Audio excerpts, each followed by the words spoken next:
Hey y'all, grad school application season is finally here, and I want to make sure all of you are prepared to get into your dream schools. For those of you who haven't watched my previous videos, I ended up attending Harvard University for my master's in urban planning, but did apply to UC Berkeley, University of Michigan, New York University, and Columbia University, got into all of them, and even got full rides to other schools outside of Harvard University. So my advice will be tailored to urban planning programs. However, I do think it extrapolates out to a lot of other grad school programs and specifically what schools you're geared towards pursuing. So this is day one of a 30-day series where I'll be walking you through all the steps I took to apply to my grad school programs. This is so that by the end of September, you can hit the ground running, apply to those schools, get in, and live your best life.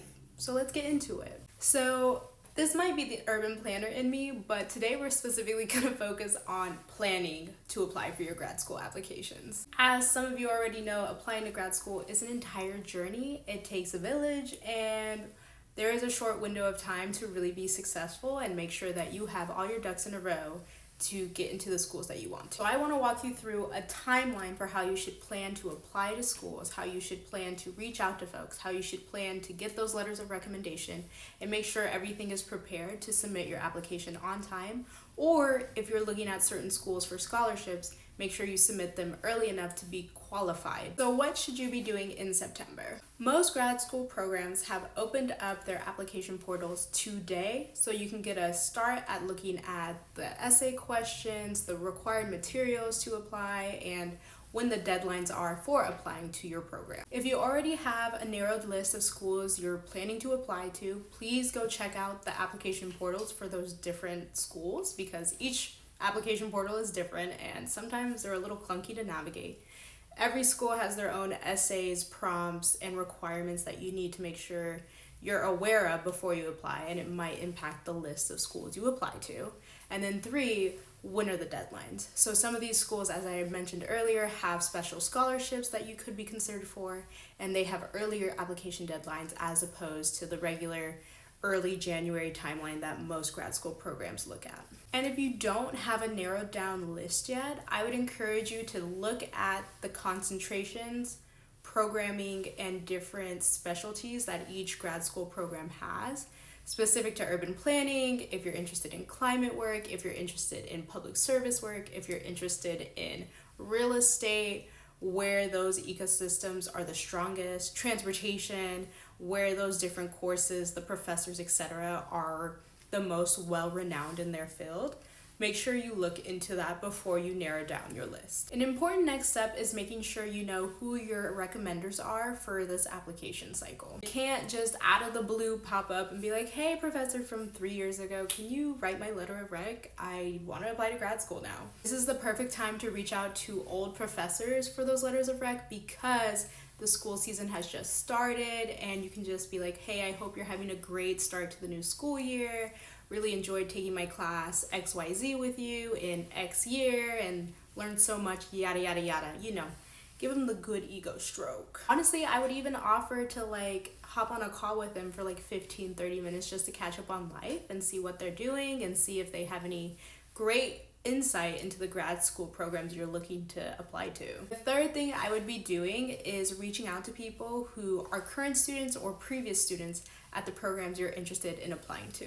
The reason why this is so important is because as a student in a program, you learn a lot of niche information that you wouldn't otherwise have known about, and you can embed that in your essays for your grad school programs to make you stand out and help readers understand, wow, this person really did their homework, they know what they're talking about, and they're really interested in us as a program because of all of these reasons. And personally, I'm first gen, so didn't have anyone for guidance for navigating how to get into grad school, but I ended up also talking with a lot of people about that process, and it was super helpful and informative. You'll be surprised about how many people are so willing to talk. I know specifically in the urban planning space, everyone was like, oh yeah, let's talk about it. So people are more than willing to help you, and I think it's important for you to just show up genuinely, ask good questions, and make sure you're not wasting people's time. I have to admit, the main way I reached out to people was cold messaging them on LinkedIn or connecting with someone else who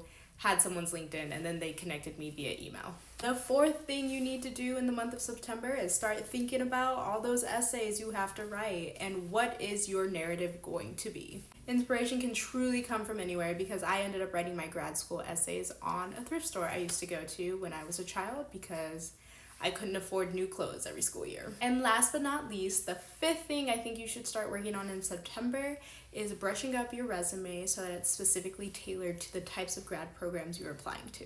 And by tailoring, I'm specifically talking about, for example, if you're applying to an urban planning program, how your experience kind of ties into why you want to pursue an urban planning degree over a public policy degree or a master's in public health. During this 30-day series, I'm going to dive a little bit deeper into these topics as well as a bunch of other ones that were related to my applications being successful. So don't worry about the high level view right now, but I just want to make sure for the month of September, this is on your radar. For the month of October, shout out to my birthday month. This is when you really need to start editing your essays a lot more in depth and also solidifying that final list of schools you're applying to and finalizing your resume. This is also the time when you need to start thinking about whether you have any additional materials you want to submit as part of your application. For example, Harvard University's urban planning program asks you to submit an optional portfolio, but my high school mentor always told me if it's optional, it's mandatory for you. Secondly, in October, you need to start strategizing about which schools have scholarship opportunities that are due early that you want to be prepared to apply for. NYU has a specific early application program where you can get a full ride, but their applications are due in November. So please keep that in mind if you're thinking about scholarship funding, because I was, and also schools you're really interested in applying to. In November, everything should start to be solidified, right? Like you should be getting your letters of rec dished out to you in some capacity. You should be finalizing your essays and editing them constantly. I actually reached out to people in the programs that I was interested in pursuing. So people who went to Harvard University, I reached out to them and asked them to review my essays, and thankfully they did it. And they gave me feedback, which was great, and I had time to incorporate that in.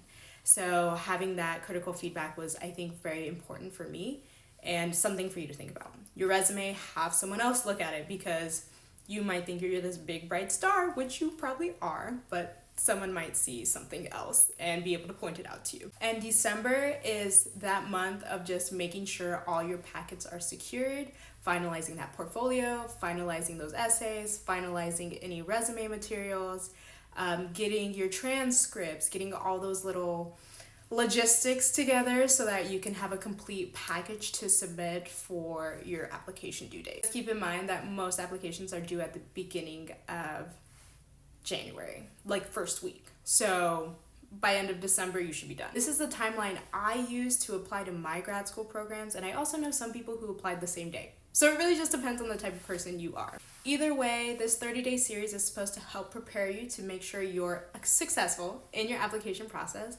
Feel free to drop comments below, and if there's anything specific you want me to talk about, let me know.